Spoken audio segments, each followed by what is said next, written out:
Alright guys, we got our first snow here today. Fire up the 818 for work here. You guys aren't going to get a very good shot here, but oops, sorry. There you go.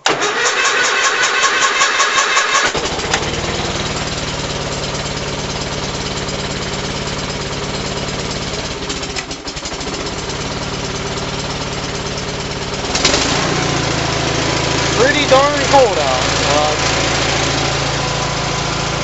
Roughly about, I think 3 degrees out or something like that. So, I'm going to let the 818 run for a bit here, and I'm going to get some gas, and I'm going to start plowing. I don't think I'm going to do a video of that, but anyhow, first push of the season for the 818. See you later, guys.